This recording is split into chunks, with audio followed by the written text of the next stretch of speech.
ಆಂಜಿನಪ್ಪ 50ನೇ ಹುಟ್ಟುಹಬ್ಬ, ಶಾಲಾ ಮಕ್ಕಳಿಗೆ ಬ್ಯಾಗ್, ಲೇಖನ ಸಾಮಗ್ರಿ ವಿತರಣೆ. ಶಿಡ್ಲಘಟ್ಟ ಜನಪ್ರಿಯ ಕಾಂಗ್ರೆಸ್ ನಾಯಕ ಪುಟ್ಟು ಆಂಜಿನಪ್ಪ ಅವರ 50ನೇ ಹುಟ್ಟುಹಬ್ಬದ ಅಂಗವಾಗಿ ಮಳಮಾಚನಹಳ್ಳಿ ಗ್ರಾಮದ ಸರ್ಕಾರಿ ಶಾಲೆಯಲ್ಲಿ ಅಭಿಮಾನಿಗಳು ಹಾಗೂ ಬೆಂಬಲಿಗರು ಶಾಲಾ ಮಕ್ಕಳಿಗೆ ಉಚಿತವಾಗಿ ಬ್ಯಾಗ್, ನೋಟ್ಬುಕ್, ಪೆನ್ ಸೇರಿದಂತೆ ವಿವಿಧ ಲೇಖನ ಸಾಮಗ್ರಿಗಳನ್ನು ವಿತರಿಸಿ ನಂತರ ಸಿಹಿ ಹಂಚಿ ಸಂಭ್ರಮಿಸಿದರು.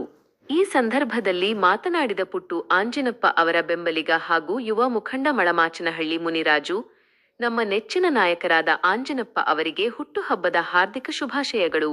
ಅವರಿಗೆ ದೇವರು ಆಯುಸ್ಸು, ಆರೋಗ್ಯ ಕರುಣಿಸಲಿ ಹಾಗೂ ಮುಂದಿನ ದಿನಗಳಲ್ಲಿ ಉನ್ನತ ಅಧಿಕಾರ ಸಿಗಲಿ ಎಂದು ಪ್ರಾರ್ಥಿಸುತ್ತೇವೆ.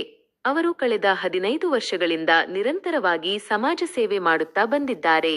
ಪ್ರತಿಭಾ ಪುರಸ್ಕಾರ ಕಾರ್ಯಕ್ರಮದ ಮೂಲಕ ಈ ವರ್ಷ ಸುಮಾರು 500ಕ್ಕೂ ಹೆಚ್ಚು ಪ್ರತಿಭಾವಂತ ವಿದ್ಯಾರ್ಥಿಗಳನ್ನು ಗುರುತಿಸಿ ಪ್ರಶಸ್ತಿ, ಬಹುಮಾನ ನೀಡಿ ಪ್ರೋತ್ಸಾಹಿಸಿದ್ದಾರೆ ಎಂದು ತಿಳಿಸಿದರು.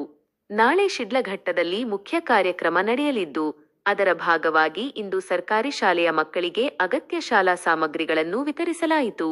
ಈ ಸಂದರ್ಭದಲ್ಲಿ ಎಸ್ಡಿಎಂಸಿ ಅಧ್ಯಕ್ಷರಾದ ಮುನಿಶಾಮಿಗೌಡ, ಪುಟ್ಟು ಆಂಜಿನಪ್ಪ ಅಭಿಮಾನಿಗಳಾದ ರಮೇಶ್, ನಾರಾಯಣಪ್ಪ, ಸಂತೋಷ್, ಕಿರಣ್, ವೆಂಕಟೇಶ್, ಪ್ರಜ್ವಲ್, ನಿತಿನ್, ಶಂಕರ್, ನಾರಾಯಣಸ್ವಾಮಿ, ಸರ್ಕಾರಿ ಪ್ರೌಢಶಾಲೆಯ ಮುಖ್ಯ ಶಿಕ್ಷಕಿ ಮೊಹಿಮಾ ಬೇಗಂ, ಸಹ ಶಿಕ್ಷಕರಾದ ವಾಣಿ, ಮಮತಾ, ಮೂರ್ತಿ, ಸರ್ಕಾರಿ ಪ್ರಾಥಮಿಕ ಶಾಲೆಯ ಮುಖ್ಯ ಶಿಕ್ಷಕಿ ಅಹಲ್ಯ, ಸಹ ಶಿಕ್ಷಕರಾದ ಮಂಜುಳಾ, ವೀಣಾ ಸೇರಿದಂತೆ ಸ್ಥಳೀಯ ಮುಖಂಡರು ಹಾಗೂ ಶಾಲೆಯ ಶಿಕ್ಷಕರು ಉಪಸ್ಥಿತರಿದ್ದರು. ವರದಿ ಸಮಯ ಸುದ್ದಿ ಲೋಕೇಶ್, ಶಿಡ್ಲಘಟ್ಟ. ಶುಭ ನಮನಗಳನ್ನು ತಿಳಿಸುತ್ತಾ, ಎಲ್ಲಾ ದಾನಗಳಲ್ಲಿ ಶ್ರೇಷ್ಠ ದಾನ ಯಾವುದು? ವಿದ್ಯಾದಾನ. ಆದ್ರೆ ಆ ವಿದ್ಯಾದಾನ ಮಾಡಕ್ಕೆ ಅನುಕೂಲ ಮಾಡ್ಕೊಳೋದಿದೆಯಲ್ಲ, ಅದು ಕೂಡ ಒಂದು ದೊಡ್ಡ ದಾನನೇ, ಹೌದಾ? ಈಗ ಸೋಲ್ಜರ್ಸ್ ಅಂತ ಎಲ್ಲರೂ ಹೇಳ್ತಾರೆ, ಸೋಲ್ಜರ್ಸ್ ಆಗ್ಬೇಕು ಅಂತ ಇಷ್ಟಪಡ್ತೀನಿ ಅಂತ. ಆದ್ರೆ ಯುದ್ಧ ಮಾಡಕ್ ಹೋಗ್ಬೇಕಂದ್ರೆ ನಮ್ಗೆ ಏನಿರ್ಬೇಕು? ಅವೆಲ್ಲ ಇರ್ಬೇಕು ತಾನೆ, ಒಂದು ಸೂಜಿಯಿಂದ ಹಿಡಿದು ಕೂಡ. ಬಟ್ ಎಲ್ಲಾ ಶಸ್ತ್ರಾಸ್ತ್ರಗಳಿಂದ ನಾವು ಯುದ್ಧ ಮಾಡಕ್ಕೆ ಅನುಕೂಲ ಆಗುತ್ತೆ. ಹಾಗೇನೆ ನಾವೊಂದು ಅಭ್ಯಾಸ ಮಾಡ್ಬೇಕು ಅಂದ್ರೆ ನಮ್ಮಲ್ಲಿ ಕೆಲವೊಂದು ಅಸ್ತ್ರಗಳು ಇರ್ಬೇಕು. ಇವೇ ನಿಮ್ಗೆ ಅಸ್ತ್ರಗಳು. ಯಾವ್ಯಾವ ಅಸ್ತ್ರಗಳು? ಬುಕ್ಸ್, ಪೆನ್, ನೋಟ್ಬುಕ್, ಬ್ಯಾಗ್, ಇವೆಲ್ಲವು. ಸೊ ನಮ್ಮ ತಾಲೂಕಿನ ಸಮಾಜ ಸೇವಕರಂತ ಹೇಳ್ಬೋದು ಶ್ರೀಯುತ ಪುಟ್ಟು ಆಂಜಿನಪ್ಪರವರ ಹುಟ್ಟು ಹಬ್ಬ ಇವತ್ತು. ಸೊ ಅವರು ಒಂದು ಒಳ್ಳೆ ಕೆಲಸನೇ ಮಾಡ್ತಾ ಇದ್ದಾರೆ. ಅವ್ರ ಹುಟ್ಟು ಹಬ್ಬನ ಏನಿದ್ರು ಬರ್ತಡೇ ಕೇಕ್ ತಗೊಂಡ್ಬಂದು ಒಬ್ರಿಗೆ ಮುಖ ಹಚ್ಚಿ ಇನ್ನೊಬ್ರಿಗೆ ಮುಖ ಹಚ್ಚಿ ಆತರ ಮಾಡ್ಕೊಳ್ಳೋ ಬದಲು ವಿದ್ಯಾರ್ಥಿಗಳಿಗೆ ನೋಟ್ ಬುಕ್ಸ್ ಮತ್ತು ಬ್ಯಾಗ್ ಕೊಡೋದ್ರ ಮೂಲಕ ವಿದ್ಯೆಯೇ ಶ್ರೇಷ್ಠ ದಾನ. ಅದಕ್ಕಿಂತ ಮಿಗಿಲಾಗದು ಯಾವುದೂ ಇಲ್ಲ. ಯಾರು ಕದಿಲಾರದ ಆಸ್ತಿ ಒಂದಿದೆ, ಯಾವ್ದದು? ವಿದ್ಯೆ ಅನ್ನೋದನ್ನ ಅವರು ನೋಟ್ಬುಕ್ ಮತ್ತೆ ಬ್ಯಾಗ್ ವಿತರಣೆ ಮಾಡೋದ್ರ ಮೂಲಕ ಒಂದು ಹುಟ್ಟು ಹಬ್ಬನ ಆಚರಣೆ ಮಾಡ್ಕೊಳ್ತಾ ಇದ್ದಾರೆ. ತುಂಬಾ ಒಳ್ಳೆ ಸಂಗತಿ, ನಮಗೂ ತುಂಬಾ ಖುಷಿ ಆಗಿದೆ. ನೀವು ದೊಡ್ಡವರಾದ್ಮೇಲೆ ಅವರ ಒಂದು ಹಾದಿಯಲ್ಲಿ ನೀವು ಫಾಲೋ ಮಾಡಿ. ನಾಳೆ ನೀವು ಯಾವ್ದೇ ಕೆಲ್ಸಕ್ಕೆ ಹೋದ್ರು ಕೂಡ ನೀವು ಓದಿರೋ ಶಾಲೆಗೆ ಏನು ಇಲ್ಲ ಅಂದ್ರೆ ಅಟ್ಲೀಸ್ಟ್ ಒಂದು ಪೆನ್ ಆದ್ರೂ ಕೂಡ ನಾವು ತಂದು ಎಲ್ಲ ಮಕ್ಕಳಿಗೆ ಕೊಟ್ಟು ಶುಭ ಹಾರೈಸಿ. ಸೊ ಅವರ ಒಂದು ಈ ಕಾರ್ಯಕ್ರಮವನ್ನು ಅವರ ಅಭಿಮಾನಿಗಳು ನಡೆಸ್ಕೊಡ್ಬೇಕಾಗಿ ಅವರಲ್ಲಿ ಕೇಳ್ಕೊಂಡು, ನಮ್ಮೆಲ್ಲರ ನೆಚ್ಚಿನ ಪುಟ್ಟು ಆಂಜಿನಪ್ಪನವರ ಹುಟ್ಟುಹಬ್ಬ. ಆ ಹುಟ್ಟುಹಬ್ಬ ನಿಮ್ಮೆಲ್ಲರ ಜೊತೆ ಆಚರಿಸ್ತಾ ಇರೋದು ನಮಗೂ ಬಹಳ ಸಂತೋಷ. ಪುಟ್ಟು ಆಂಜಿನಪ್ಪನವರು ಸತತವಾಗಿ 13 ವರ್ಷಗಳಿಂದ ಈ ಭಾಗದ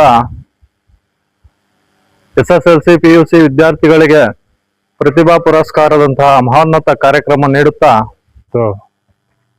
ನಮ್ಮ ಪುಟ್ಟು ಆಂಜಿನಪ್ಪನವರು ಜನ್ಮದಿನ ಆಚರಣೆ ಮಾಡ್ತಾ ಇದ್ರಿ. ಆ ಹುಟ್ಟುಹಬ್ಬದಕ್ಕೋಸ್ಕರವಾಗಿ ನಮ್ಮೂರು ಈ ಮಣಮಾಚನಹಳ್ಳಿ ಗ್ರಾಮಸ್ಥರಲ್ಲಿ ಮಕ್ಳಿಗೊಂದು ಏನಾದರೂ ಒಂದು ಅವ್ರ ಕಡೆಯಿಂದ ಕೊಡ್ಬೇಕಂತೇಳಿ ಈ ಬುಕ್ಸು, ಬ್ಯಾಗು, ಪೆನ್ನನ್ನು ಆಚರಣೆ ಮಾಡ್ತೇನೆ. ಅವ್ರಿಗೆ ಆಯುಸ್ಸು ಆರೋಗ್ಯ ಕೊಟ್ಟು ಒಳ್ಳೆಯದಾಗಿ. ನಿಮ್ಮ ನೆಚ್ಚಿನ ನಾಯಕರಾದ ಆಂಜಿನಪ್ಪ ಪುಟ್ಟೂರವರಿಗೆ ಹುಟ್ಟುಹಬ್ಬದ ಆರ್ಥಿಕ ಶುಭಾಶಯಗಳು. ಅವರಿಗೆ ಆರೋಗ್ಯ, ಆಯುಸ್ಸು, ಇನ್ನೂ ಹೆಚ್ಚಿನ ಒಂದು ಮುಂದಿನ ದಿನಗಳ ಒಂದು ಅಧಿಕಾರ ಸಿಕ್ಕಲಿ ಎಂದು ದೇವರ ಆಶೀರ್ವಾದ ಅವರ ಮೇಲೆ ಇರಬೇಕೆಂದು ಬೇಡಿಕೊಳ್ಳುತ್ತೇವೆ. ಹಾಗೂ ಸುಮಾರು 15 ವರ್ಷಗಳಿಂದ ಅವರು ಸಮಾಜ ಸೇವೆ ಮಾಡುತ್ತಾ ಬಂದಿದ್ದಾರೆ. ಮೊನ್ನೆ ನಡೆದಂಥ ಪ್ರತಿಭಾ ಪುರಸ್ಕಾರ, ಸುಮಾರು 15 ವರ್ಷಗಳಿಂದ ಪ್ರತಿಭಾ ಪುರಸ್ಕಾರ ಮಾಡ್ತಕ್ಕಂಥ ಕಾರ್ಯಕ್ರಮಗಳು, ಸುಮಾರು 500 ಜನ ಪ್ರತಿಭಾವಂತ ವಿದ್ಯಾರ್ಥಿಗಳನ್ನು ಗುರುತಿಸಿ ಅವರಿಗೆ ಒಳ್ಳೆಯ ಪ್ರಶಸ್ತಿ ಬಹುಮಾನವನ್ನು ವಿತರಣೆ ಮಾಡಿದ್ದಾರೆ. ಹಾಗೂ ಇಲ್ಲಿ ಸೇರಿರುವಂಥ ಎಲ್ಲ ನಮ್ಮ ಮುಖಂಡರು ಹಾಗೂ ನಮ್ಮ ಶಿಕ್ಷಕರು ಈ ಎರಡು ಮಾತನ್ನು ಮಾತಾಡಲು ಅವಶ್ಯಕ.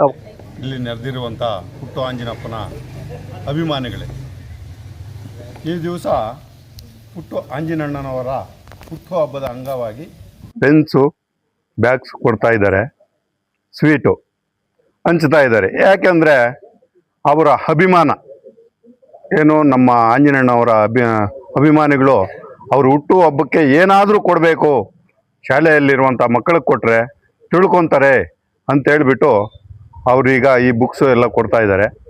ಆ ಬುಕ್ಸ್ನ ನೀವು ಕೊಟ್ಟದ್ದನ್ನ ನೀವು ಹಾಳು ಮಾಡ್ದಿರಾ ನೀಟಾಗಿ ಬರೆದು ಬುದ್ಧಿವಂತರಾಗಬೇಕು ಅಂತ ಹೇಳ್ಬಿಟ್ಟು ಅವ್ರು ಕೊಡ್ತಾ ಇರೋದು. ಯಾವಾಗ ನೀವೆಲ್ಲ ನೀಟಾಗಿ ಚೆನ್ನಾಗಿ ಓದ್ಕೊಂಡು ಪ್ರತಿಭಾವಂತರಾಗಿ ಅವ್ರ ಕಣ್ಣಿಗೆ ಬಿದ್ದರೆ ಅವ್ರು ಏನು ಬೇಕಾದರೂ ಮಾಡ್ತಾರೆ. ಇಲ್ಲಿಗೆ ಬರೋರೆಲ್ಲ ಬಡ ಮಕ್ಕಳೇನಲ್ಲ, ಶಕ್ತಿಹೀನರಲ್ಲ, ಎಲ್ಲ ಗೌರ್ಮೆಂಟ್ ಶಾಲೆಯಲ್ಲಿ ಓದ್ತಾ ಇರೋಂಥ ಮಕ್ಕಳು ಪ್ರತಿಭಾವಂತರು ಅಂತೇಳಿ ಹೇಳೋಕ್ಕೆ ನಾನು ಬಯಸ್ತೀನಿ. ಹಾಗೆಯೇ ಪುಟ್ಟು ಆಂಜನೇಯನವ್ರಿಗೆ ಶುಭಾಶಯಗಳನ್ನು ಕೋರ್ತಾ ಇನ್ನೂ ಸ್ವಲ್ಪ ಸಮಾಜ ಸೇವೆ ಮಾಡಲು ಅವ್ರಿಗೆ ಭಗವಂತ ಶಕ್ತಿ ಕೊಡಲಿ, ಅಧಿಕಾರ ಕೊಡಲಿ, ಆರೋಗ್ಯ ಕೊಡಲಿ ಅಂತೇಳಿ ಕೇಳ್ತಾ ನನ್ನ ಈ 2 ಮಾತು